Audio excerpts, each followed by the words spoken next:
Alright, y'all. I'm here in my relic room. A little bit of stuff. Kind of get a little glimpse at some of it. Anyhow, told you I'm going to start posting a little bit about bullets. And this is part of my bullet collection here. There's several hundred different bullets that I've collected and dug through the years, mostly dug by me. There are an exception. There are probably 8 or 10 of these bullets that I've actually bought, but just want to give you kind of a little glimpse of what I've got here. As far as the different types of bullets, there's so many. Last I heard that there was roughly around 8,000 different bullets and variants and stuff from the American Civil War. Most all of this is found in Tennessee, some Mississippi, South Carolina, Virginia that I've hunted in, Georgia. But anyhow, just wanted to give you a little glimpse of the different bullets from the Civil War. When we talk about the Civil War, most people think about one simple thing, and they think that everything during the Civil War typically was just the typical round ball. Well, the American Civil War is where things changed drastically. We went from the simple round ball, to a plethora of different bullets.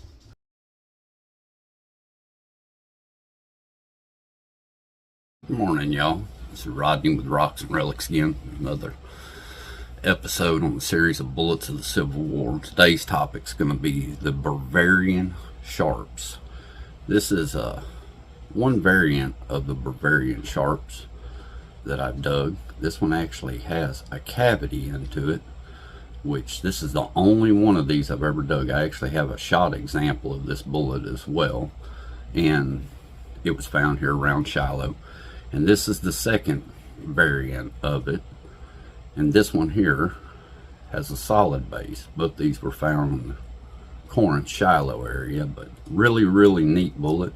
Like I said, I've only found 3 total, one of them being shot, so I love having a good shot example of a bullet to go with it. Same way with pooled bullets of the same bullet. Good morning, y'all. This is Rodney with Rox&Relix. Today's topic is going to be the volcanic pistol bullet. The volcanic pistol bullet was developed in about 1855. It was supposed to be a self-contained bullet that would explode. So there's 2 versions of it. There's the 44 caliber. It's kind of hard to see, but it does have these little light rings on it and an iron washer in the bottom. So inside that iron washer there was actually gunpowder inside the bullet, and the idea was that it would explode upon impact. This here is the 36 caliber volcanic. I don't know if you can see it very well. And there's the little iron washer. A lot of people confuse these with modern rounds. Good morning. Another bullet ID here. Some of the collection that I've got that I've dug. Today's the Georgia teat base. Notice how it's got a long nose to it, the upper turn rings on it, thick skirt, and you can actually see the teat that is inside of the base. This here's the 58 caliber.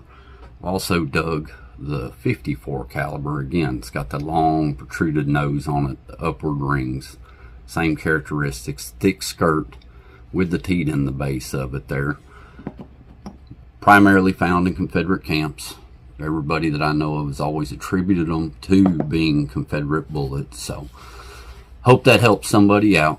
If you have any questions, please feel free to holler at me through Facebook or TikTok, either one at Rox&Relix.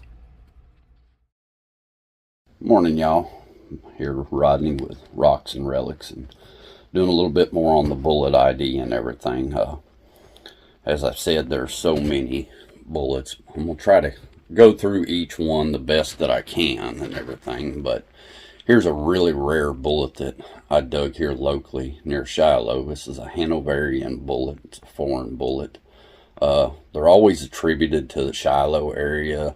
I've actually never seen or heard of anybody digging a Hanoverian in our area. I have heard of a few found in Arkansas, but anyhow, this is a cool bullet. It actually mics in at 51 caliber, has a solid base on it, real pointed nose to it. Of course, a single ring and everything, but cool bullet. All right, y'all.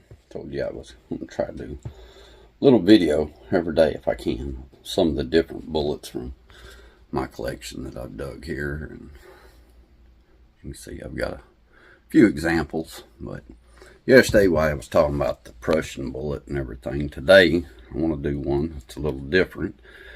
As I said, we all think Civil War, we started out with the typical round ball. Well, things progressed drastically in the time period of the 1850s to the Civil War. So we went from pretty much the round ball to a cartridge bullet. This here is a 37 caliber Maynard that is still in its hull that it had. You can see it's got a little hole in the very base of it there. Sometimes we find just the bottom piece here. We call those Yankee big pennies and everything. This is the only one of these I ever dug that still had the hull attached to it. I have dug a few of the other cases. A lot of times, as I said, the base falls off of these and we find these and they're perfectly round. They got a little pinhole in them. They also have some solder marks onto them. All right. Then you have the 54 caliber. Find it here. This is the what we call the pointed nose 54 caliber Maynard. Don't find a whole lot of these in our area. This one here was found in Mickey, where I live at. It's a pretty good example of it. And then here is the blunt nose Maynard. It does have a little recess in the base of it here. These right here are mostly found in Eastport, Mississippi, where it was a Confederate fort at on the Tennessee River. Most of it now is underwater except for the fort and some of the areas around it. The pointed nose one, where I found it at, I actually found one of their cartridges also. What's unique about this one is we always think when they talk about the drop bullets that, you know, they use the powder for a fire and everything. Well, what's crazy about this one is they actually did that. They poured the powder out of this and stuck the bullet upside down back inside the casing. So this was really neat find that I found. A good example of the 37 is this one here. I mean, it is top shelf pristine. There's not a flaw on it anywhere. It's absolutely beautiful bullet. Was lucky enough to recover, I think, 17 out of this spot, so this was a good find. But anyhow, tomorrow I'll have a different topic for a different bullet and everything, but this was for the Maynard carbine.